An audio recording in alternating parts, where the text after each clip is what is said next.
Pero ang sabi nga po nila, mas tumaas pa po ang GIR natin to $106.3 billion. So ibig sabihin, wala tayong problema sa gold reserves natin.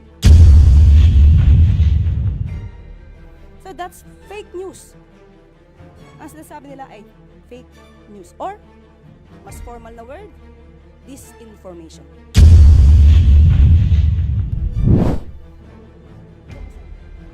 Okay, this is the statement of BSP. The country's gross international reserves, or GIR, including gold, are held and managed solely by the BSP for the foreign exchange requirements of the country. When BSP sells gold, the proceeds revert to and stay within the GIR. Last year, GIR rose to $106.3 billion from $103.8 in 2023. Similar to other central banks, BSP maintains a portion of its reserves in gold as part of the country's GIR, mostly to hedge against offset movements in the market price of other assets. It buys or sells gold to maintain an optimum level for this purpose. Not too big, not too small. Gold prices tend to move in the opposite direction of other assets. Therefore, central banks hold some gold as a hedge against huge declines in other assets in the reserves. However, gold prices can be volatile, earns little interest, and has storage costs. So central banks don't want to hold too much. So yan po ang statement ng BSP. At handa na po tayong sumagot sa inyong mga katanungan. We're now opening floors for questions from our Malacanang media friends.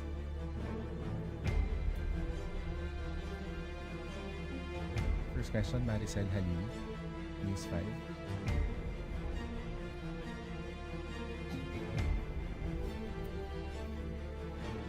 Ma'am, so just a clarification. So ibig sabihin, hands-off si Presidente doon sa gold reserves kasi PRRD mentioned or is accusing the Marcos family of stealing and selling the country's gold. Just so it's clear. Okay. Hindi pa to campaign joke ulit ni dating Pangulong Duterte? Hindi ba tayo nasanay dun sa jet ski promise niya? Na nung naniwala tayo halos sa mga sumuporta sa kanya, tinawag tayong stupid. So pag naniwala ba tayo ulit sa sinasabi niyang ito, baka mapagkamalan niya tayo ulit at tawagin tayong stupid. At anyway, we will take this seriously para naman hindi magkaroon ng fake news, lalo na doon sa mga taong nakikinig sa kanya at maaaring naniniwala pa. Itong issue na to, October 2024, nasagot na ito. Ang nagtataka lang ako, bakit paulit-ulit na binibring up ni dating Pangulong Duterte? Wala ba siya mga economic experts na magsasabi sa kanya kung ano ba talaga ang regular activities ng BSP? Ayon sa BSP, ang pagbebenta ng gold is just a regular activity. How? Why? To pump up the economy. Even at the time of former President Duterte, trabaho na ito ng BSP. Hindi niya ba alam yun? Okay, now, sinabi nga dito, ang pagbebenta ng gold, kung mataas ang presyo, dapat ibenta. Sinabi din ng BSP, hindi pwede silang mag-hold that much of a gold. Okay, now, ang nagtataka lang tayo, bakit hindi ito alam ng dating Pangulo?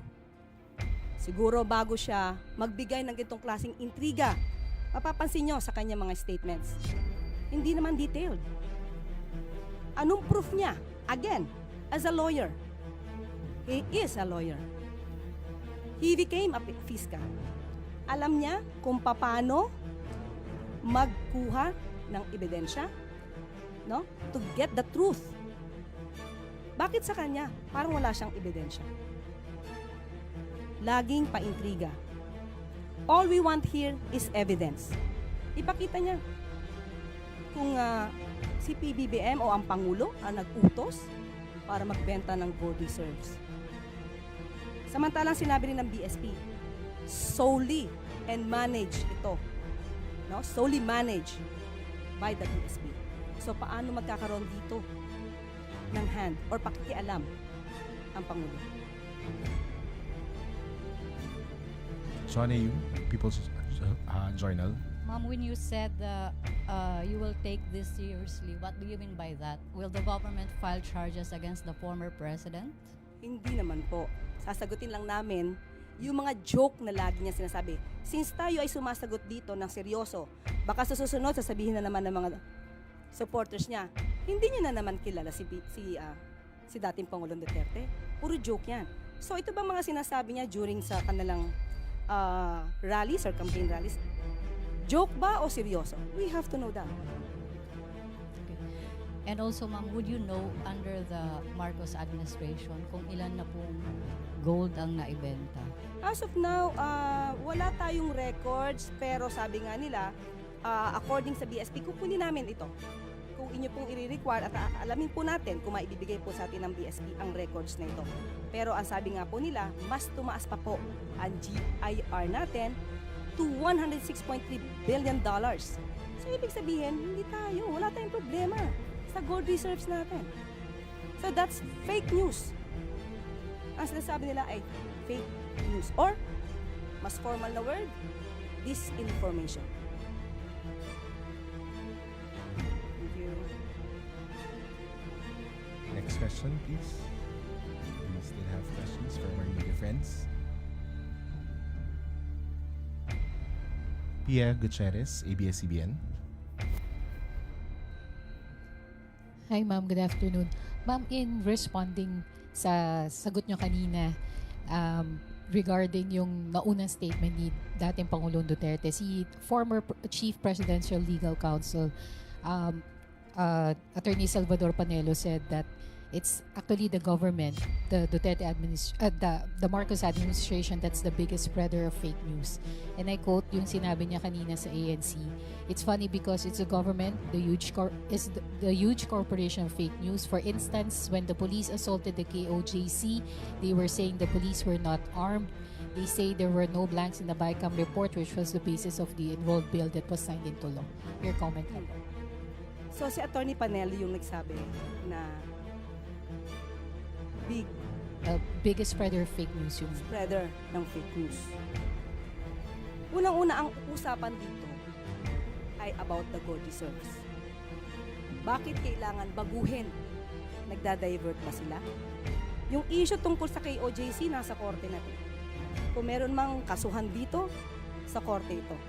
Ang pinag-uusapan natin dito, yung sinabi ni dating Pangulong Duterte patungkol sa gold reserves na walang anumang basihan.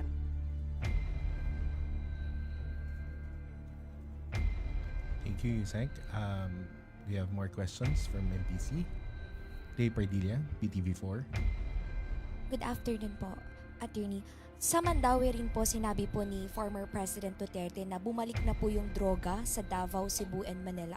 Marami na rin mga tambay ang na-hold up at mga nasasaksak. Reaction po dito. Davao, including Davao City? Oh, okay. Kung Davao City pinag-uusapan natin, sino ba ang mayor ng Davao City? Hindi ba yung anak niya? Si Mayor Baste Duterte. So, ang ibig ba sabihin nun, napaka-inefficient ng anak niya? Again, ulitin natin, nasaan ang data patungkol rito? At tandaan natin, nung panahon niya, at least ngayon may record kung may namamatay. Nung panahon niya, merong bang nare-record doon sa mga biglang nawawalang mga tao? Tanong lang natin yun. So dapat yun siguro, alamin din niya. Pero as of now, sabi nga natin, anak niya ang namumuno sa Davao City. Bakit ganun ang kanyang lungsod? Ivan Medina, GMA7. Yusek, kakapanumpa niyo pa lamang po ngayong araw na ito as Undersecretary and Palace Press Officer. And you come out with guns blazing. Ito na ho ba ang magiging communication stance ng Administrasyong Marcos starting today? Siguro ganito lang po talaga ako. When it's for the truth, ilalaban natin yan. wala tayong, hindi tayo magsasagwa ng anumang fake news. Basta kaya maalab ang damdamin natin sa pasasalita is because we know we are fighting for the truth. Do you think it has come to a point that the administration needs to take this, firmer stance against fake news because it has already gone to worrisome levels? Yes, we have to fight for that. We have to fight against fake news. Otherwise, yung mga tao na naniniwala sa kanila, maiiba ang isip nila. Maiiba ang diskarte nila. It is our obligation, especially tayo, mga taga-media. Dapat nating iparating sa taong bayan ano ba ang katotohanan. Iwasan natin yung mga intriga na walang basihan. As of now, kasi puro intriga eh. Puro intriga ang pinapasok sa utak natin. At nakakasira ito sa bansa, sa ekonomiya. Hindi po ba? Thank you. Maricel Halili, News 5. Hi ma'am, good afternoon once again. Ma'am, just so mas maintindihan po namin yung mandate ninyo, are you also considered as the presidential spokesperson? I am not a spokesperson because the president will be speaking for himself. Okay, ang mandato ko is to explain, to expound anuman ang pronouncements, direktiba ng palasyo and Pangulo. But I will not consider myself as a spokesperson. Ano po ba ang difference ng press officer sa spokesperson and press briefer? Okay. May mga pagkakataon po kasi na kapag magkakaroon po kasi, if I'm not mistaken, magkakaroon mismo ang Pangulo ng once a month na press con. So, siya po talaga yung, kung ano man yung kanya naisabihin, sa kanya po manggagaling. Ako is more on the pag-explain, pag-expound, at kung may konting gap, doon tayo papasok. Ma'am, sorry, but of course, whatever you tell us in press briefings would have to have the authority of the president. Of course. Yes, sir. Thank you. Okay. This is a statement of BSP. The country's gross international reserves, or GIR, including gold, are held and managed solely by the BSP for the foreign exchange requirements of the country. When BSP sells gold, the proceeds revert to and stay within the GIR. Last year, GIR rose to $106.3 billion from $103.8 in 2023. Similar to other central banks, BSP maintains a portion of its reserves in gold as part of the country's GIR, mostly to hedge against offset movements in the market price of other assets. It buys or sells gold to maintain an optimum level for this purpose. Not too big, not too small. Gold prices tend to move in the opposite direction of other assets. Therefore, central banks hold some gold as a hedge against huge declines in other assets in the reserves. However, gold prices can be volatile, earns little interest, and has storage costs. So central banks don't want to hold too much. So yan po ang statement ng BSP. At handa na po tayong sumagot sa inyong mga katanungan. We're now opening floors for questions from our Malacanang media friends.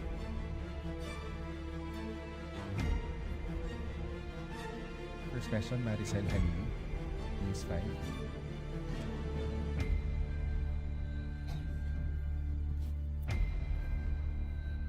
Ma'am, so just a clarification. So ibig sabihin, hands off si Presidente doon sa gold reserves kasi PRRD mentioned or is accusing the Marcos family of stealing and selling the country's gold. Just so it's clear.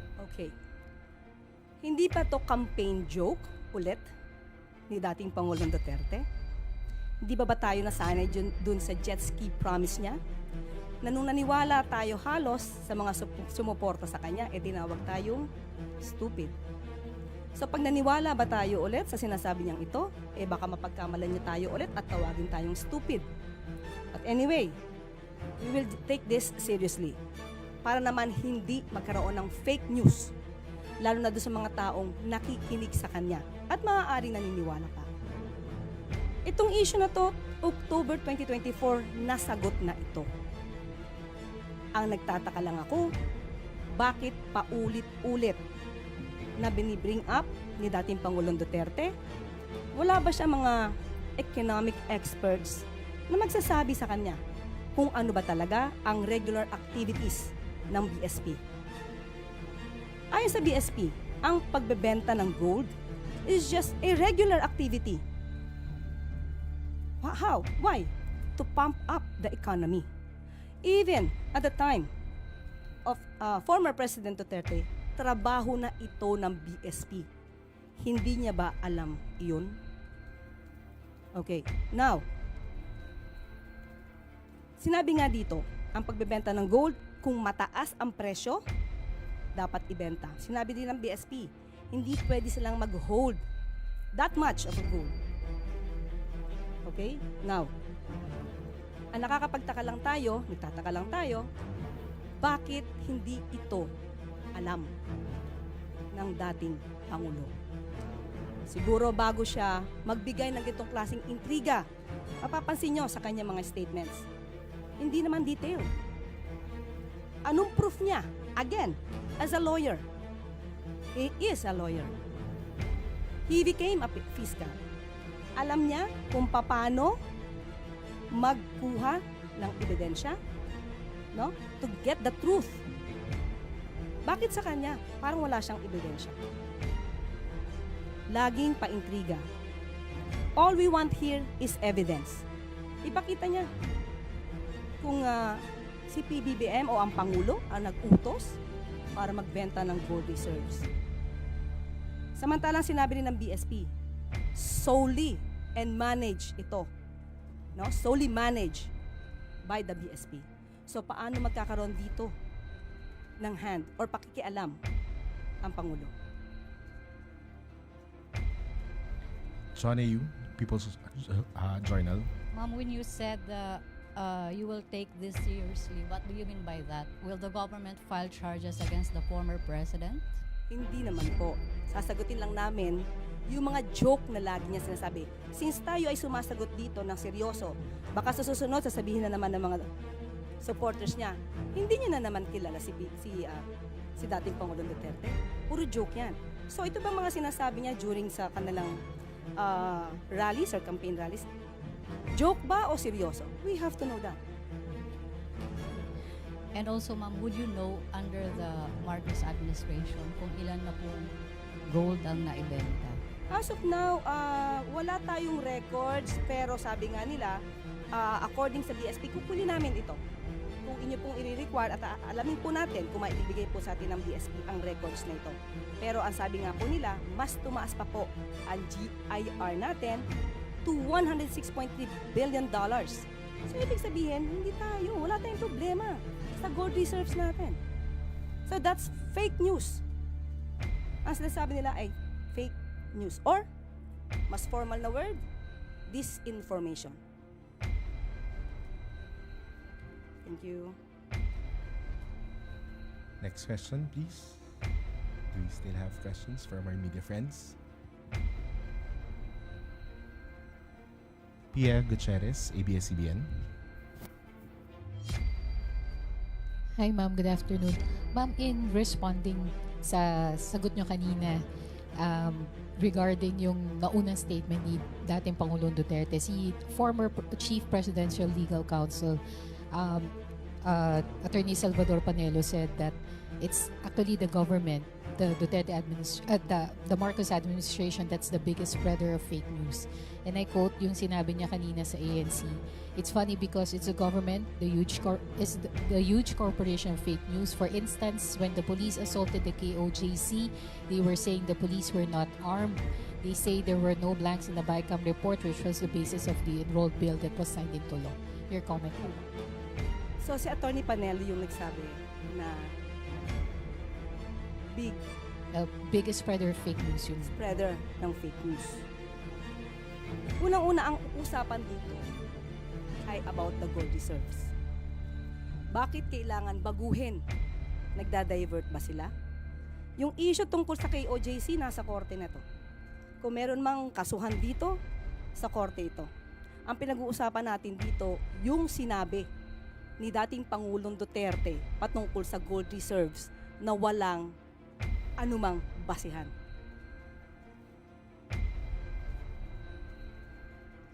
Thank you, Yusek. We have more questions from NTC. Ray Pardilla, PTV4. Good afternoon po, Attorney. Sa Mandaue rin po sinabi po ni former President Duterte na bumalik na po yung droga sa Davao, Cebu, and Manila. Marami na rin mga tambay ang na-hold up at mga nasasaksak. Reaction po dito. Davao, including Davao City? Oh, okay. Kung Davao City pinag-uusapan natin, sino ba ang mayor ng Davao City? Hindi ba yung anak niya? Si Mayor Baste Duterte. So, ang ibig ba sabihin nun, napaka-inefficient ng anak niya? Again, ulitin natin, nasaan ang data patungkol rito? At tandaan natin, nung panahon niya, at least ngayon may record kung may namamatay, nung panahon niya, menong bang nare-record doon sa mga biglang nawawalang mga tao? Tanong lang natin yun. So, dapat yun siguro, alamin din niya. Pero as of now, sabi nga natin, anak niya ang namumuno sa Davao City. Bakit ganun ang kanyang lungsod? Ivan Mayrina, GMA7. Yusek, kakapanumpa niyo pa lamang po ngayong araw na ito as Undersecretary and Palace Press Officer. And you come out with guns blazing. Ito na ho ba ang magiging communication stance ng Administrasyong Marcos starting today? Siguro ganito lang po talaga ako. When it's for the truth, ilalaban natin yan. Wala tayong, hindi tayo magsasagwa ng anumang fake news. Basta kaya maalab ang damdamin natin sa pasasalita is because we know we are fighting for the truth. Do you think it has come to a point that the administration needs to take this firmer stance against fake news because it has already gone to worrisome levels? Yes, we have to fight for that. We have to fight against fake news. Otherwise, yung mga tao na naniniwala sa kanila, maiiba ang isip nila. Maiiba ang diskarte nila. It is our obligation, especially tayo, mga taga-media. Dapat nating iparating sa taong bayan ano ba ang katotohanan. Iwasan natin yung mga intriga na walang basihan. As of now, kasi puro intriga eh. Puro intriga ang pinapasok sa utak natin. At nakakasira ito sa bansa, sa ekonomiya. Hindi po ba? Thank you. Maricel Halili, News 5. Hi ma'am, good afternoon once again. Ma'am, just so mas maintindihan po namin yung mandate ninyo, are you also considered as the presidential spokesperson? I am not a spokesperson because the president will be speaking for himself. Okay, ang mandato ko is to explain, to expound anuman ang pronouncements, direktiba ng palasyo and Pangulo. But I will not consider myself as a spokesperson. Ano po ba ang difference ng press officer sa spokesperson and press briefer? Okay. May mga pagkakataon po kasi na kapag magkakaroon po kasi, if I'm not mistaken, magkakaroon mismo ang Pangulo ng once a month na press con. So, siya po talaga yung, kung ano man yung kanya naisabihin, sa kanya po manggagaling. Ako is more on the pag-explain, pag-expound, at kung may konting gap, doon tayo papasok. Ma'am, sorry, but of course, whatever you tell us in press briefings would have to have the authority of the president. Of course. Yes, sir. Thank you. Okay. This is a statement of BSP. The country's gross international reserves, or GIR, including gold, are held and managed solely by the BSP for the foreign exchange requirements of the country. When BSP sells gold, the proceeds revert to and stay within the GIR. Last year, GIR rose to $106.3 billion from $103.8 in 2023. Similar to other central banks, BSP maintains a portion of its reserves in gold as part of the country's GIR, mostly to hedge against offset movements in the market price of other assets. It buys or sells gold to maintain an optimum level for this purpose. Not too big, not too small. Gold prices tend to move in the opposite direction of other assets. Therefore, central banks hold some gold as a hedge against huge declines in other assets in the reserves. However, gold prices can be volatile, earns little interest, and has storage costs. So central banks don't want to hold too much. So yan po ang statement ng BSP. At handa na po tayong sumagot sa inyong mga katanungan. We're now opening floors for questions from our Malacanang media friends.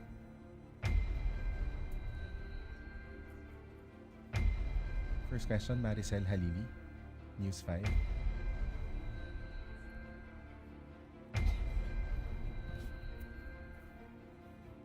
Ma'am, so just a clarification. So ibig sabihin, hands-off si Presidente doon sa gold reserves kasi PRRD mentioned or is accusing the Marcos family of stealing and selling the country's gold. Just so it's Okay. Hindi pa to campaign joke ulit ni dating Pangulong Duterte? Hindi ba tayo nasanay dun sa jet ski promise niya? Na nung naniwala tayo halos sa mga sumuporta sa kanya, tinawag tayong stupid. So pag naniwala ba tayo ulit sa sinasabi niyang ito, baka mapagkamalan niyo tayo ulit at tawagin tayong stupid.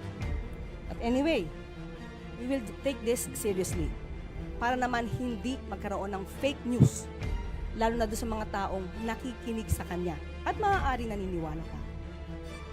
Itong issue na to, October 2024, nasagot na ito.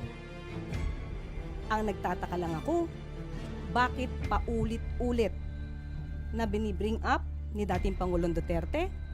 Wala ba siya mga economic experts na magsasabi sa kanya kung ano ba talaga ang regular activities ng BSP?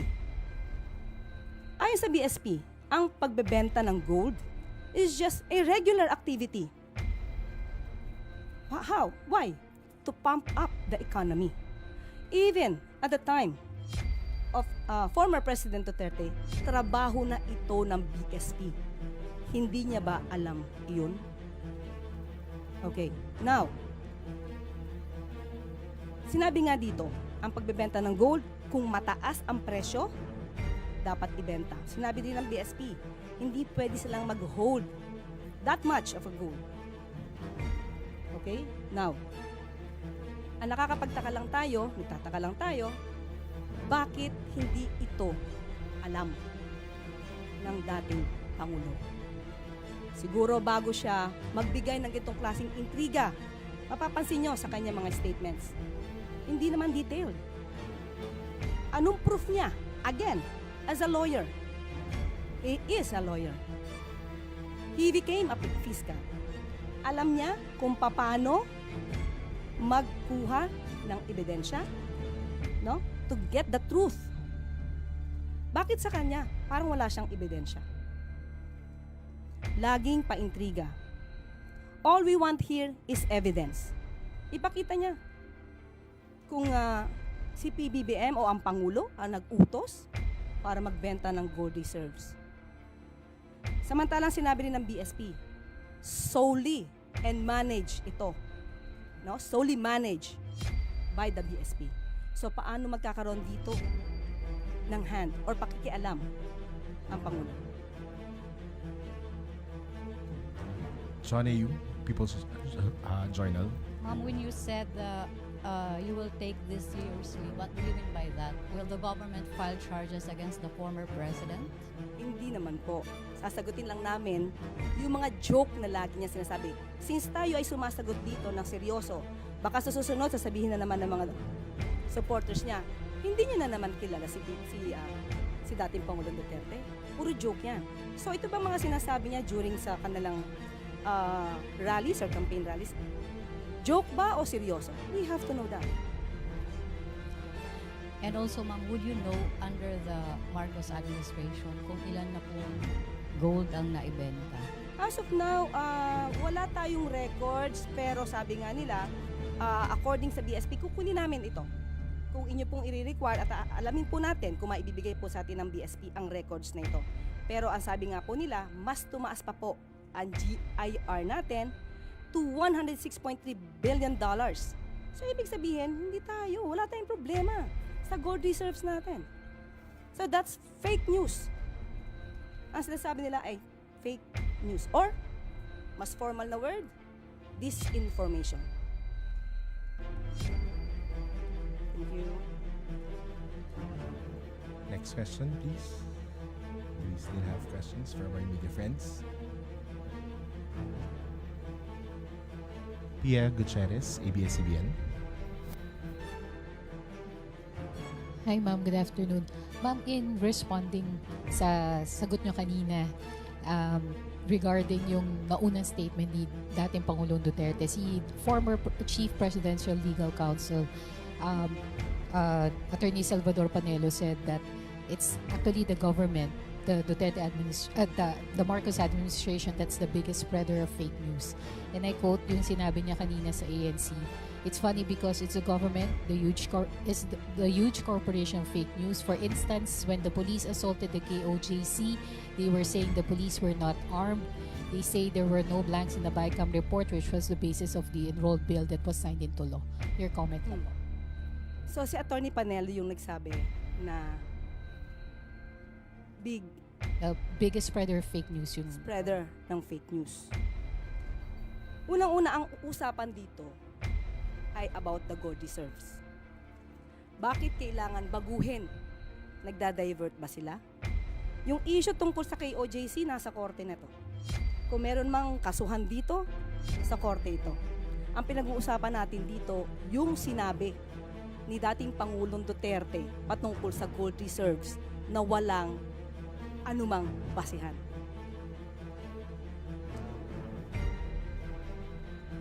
Thank you, Yusek. We have more questions from MTC. Ray Pardilla, PTV4.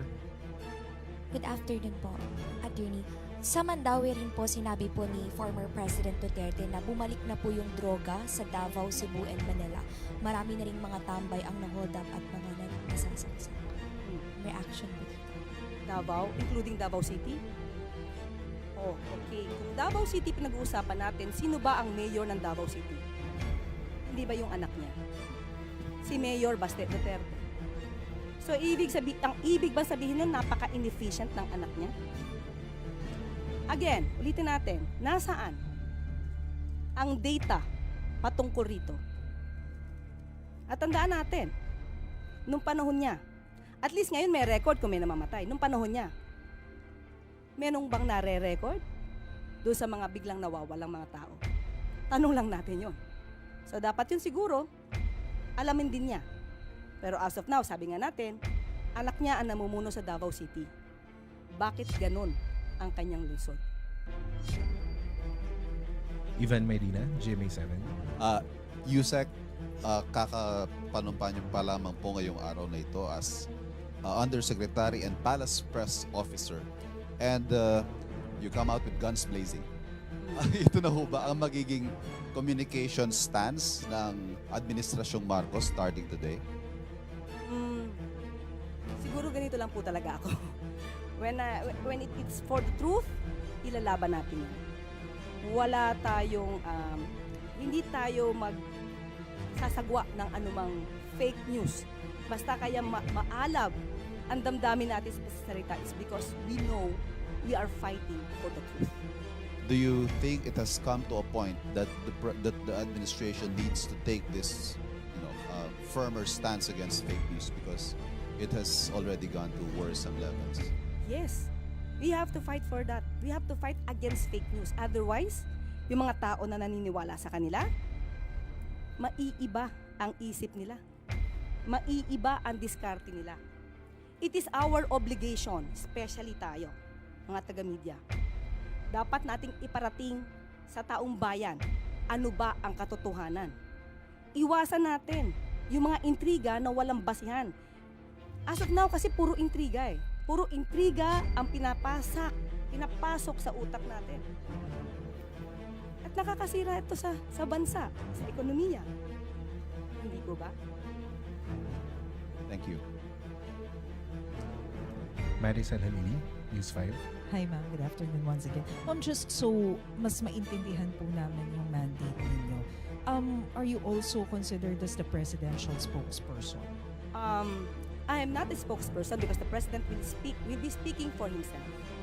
Okay, ang mandato ko is to explain, to expound anuman ang pronouncements, direktiba ng palasyo.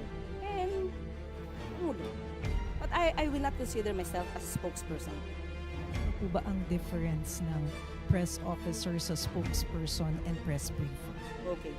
May mga pagkakataon po kasi na kapag magkakaroon po kasi, if I'm not mistaken, magkakaroon mismo ang Pangulo ng once a month na press con. So, siya po talaga yung, kung ano man yung kanya naisabihin, sa kanya po manggagaling. Ako is more on the pag-explain, pag-expound, at kung may konting gap, doon tayo papasok. Ma'am, sorry, but of course, whatever you tell us in press briefings would have to have the authority of the president. Of course. Yes, sir. Thank you.